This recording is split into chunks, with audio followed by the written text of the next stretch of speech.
Hello दोस्तों, मैं हूं unknown teacher from unknown teacher dot in. दोस्तों, आज है संडे और आप लोगों के लिए लाया हूं कुछ एक स्पेशल। दोस्तों, आज जो मैं आप लोगों को दिखाने जा रहा हूं, शायद ही आप लोगों को लगेगा कि ये पॉसिबल है, लेकिन मैथ्स में पॉसिबल है। और हम जानते हैं कि मैथ्स में एक कहावत है जो कि है every problem has a solution. तो आज मैं कुछ ऐसे चीज़ के बारे में बात करने वाला हूँ जो मैंने भी कभी नहीं सोचा था कि ये पॉसिबल हो सकता है जब मैं छोटा था। लेकिन आज मैं आप लोगों के साथ वो शेयर करने वाला हूँ कि वो चीज़ क्या है। तो दोस्तों, वो हम जैसे बोलते हैं कि क्या एक और दो बराबर हो सकते हैं, यानी कि क्या वन और टू इक्वल हो सकते हैं। तो हम बोलते हैं कि नहीं हो सकता, लेकिन मैथ्स में हम इसे पॉसिबल कर सकते हैं, हम इसे प्रूव कर सकते हैं। That is one is equals to two. तो आइए देख लेते हैं इसे हम कैसे करते हैं। ठीक है, सबसे पहले हमें जो प्रूव करना है वो है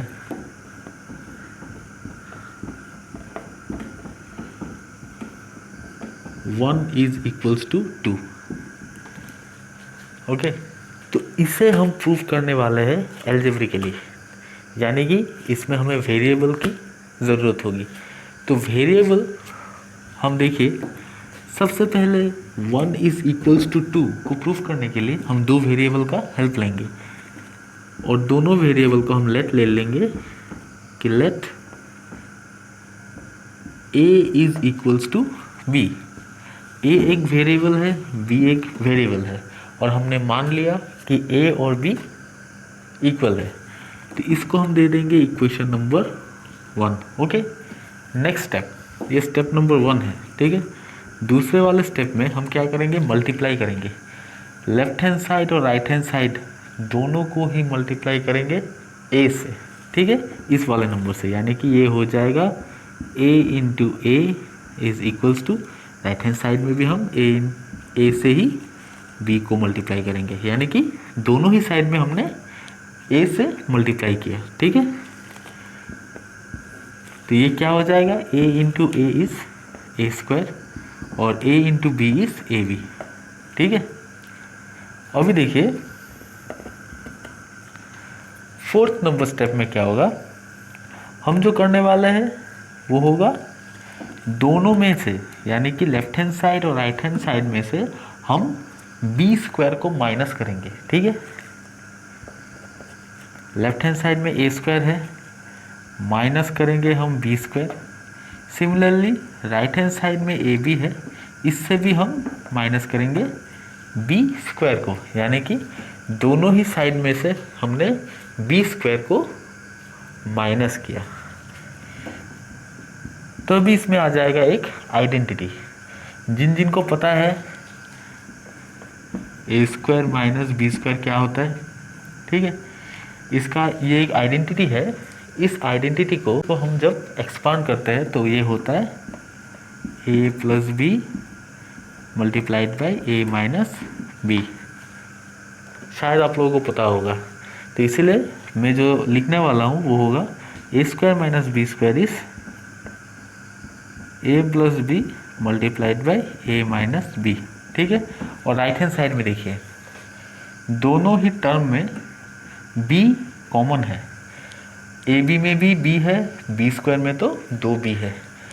तो इस ए बी में से मैं b को कॉमन ले लूँगा, तो b को कॉमन ले लेने से इस ए बी में से रह जाएगा सिर्फ a। ठीक है, बीच में होगा माइनस, और क्योंकि देखिए यहाँ पे बी स्क्वायर था यानी कि 2b था, तो उस 2b में से मैंने एक b को कॉमन ले लिया, तो यहाँ पे सिर्फ बच जाएगा b, है कि नहीं। अभी 6 नंबर स्टेप में हम करने वाले हैं। अभी देखिए यहाँ पर है a माइनस बी, यहाँ भी है a माइनस बी, तो मैं लेफ्ट हैंड साइड और राइट हैंड साइड दोनों में से ही मैं a माइनस बी को डिवाइड कर दूंगा। ये कुछ हो जाएगा इस तरह से, a plus b into a minus b divided by a minus b. Okay, और राइट हैंड साइड में हो जाएगा b into a minus b divided by a minus b. अभी देखिए क्योंकि ये दोनों ही मल्टीप्लाइड फॉर्म में था ठीक है।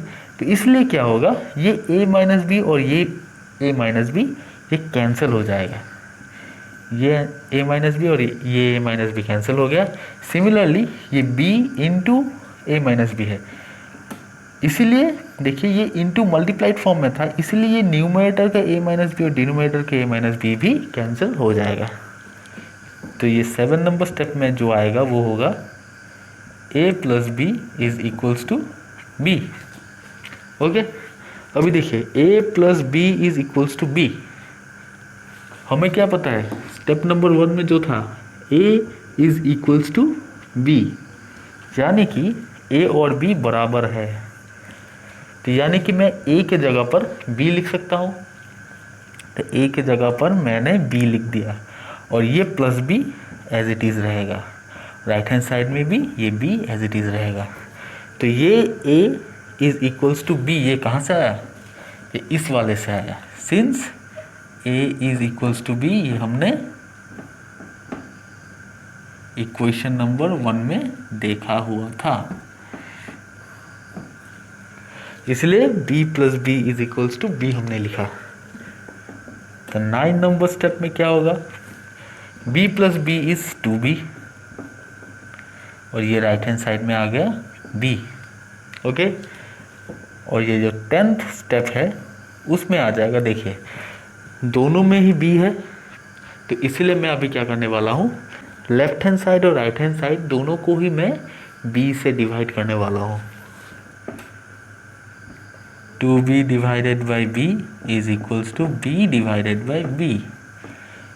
तो इसमें से क्या होगा, ये b और ये b कैंसिल हो जाएगा और यहाँ भी ये b कैंसिल हो जाएगा, यानी कि ये हो जाएगा 1, b और b कैंसिल हो जाने से सिर्फ रह जाएगा 1। तो यानी कि अल्टीमेटली आ गया जो वो है 2 इज इक्वल्स टू 1। तो देखिए दोस्तों, सिर्फ 10 स्टेप में हमने ये प्रूफ कर दिया कि 1 इज इक्वल्स टू 2, है कि नहीं, 2 इक्वल्स टू 1 यानी कि 1 इक्वल्स टू 2, है कि नहीं। तो बहुत ही एक अनोखा सा, आप लोग जब फर्स्ट टाइम जब देखेंगे कुछ अनोखा सा लगेगा आपको, लेकिन ये अनोखा कुछ नहीं है, मैथमेटिकली हम इसे प्रूव कर सकते हैं। देखिए हमने एल्जेब्रिकली प्रूव कर दिया कि 2 इज इक्वल्स टू 1, लेकिन आप इन प्रैक्टिकल इसे प्रूव नहीं कर सकते कि 1 और 2 बराबर है, ठीक है। तो बहुत ही कुछ इंटरेस्टिंग सा मैथ्स का जो है टॉपिक बहुत ही इंटरेस्टिंग है, और मैथ्स में कोई भी लिमिटेशन है नहीं, आप यहाँ पर बहुत कुछ सीख सकते हो, बहुत कुछ समझ सकते हो। और मैथ्स को अगर आप ज़रा सा आप इंटरेस्ट दे के देखें तो डेफिनेटली मैं आप लोगों को बताता हूँ कि मैथ्स आपका फेवरेट सब्जेक्ट होने वाला है। तो दोस्तों, हो सकता है कि आज का जो संडे का दिन है वो उसमें कुछ आपने सीखा और आप दूसरों को भी ये वाला चीज़ सिखा सकते हैं। तो संडे को आप फन डे बना लीजिए। Bye bye.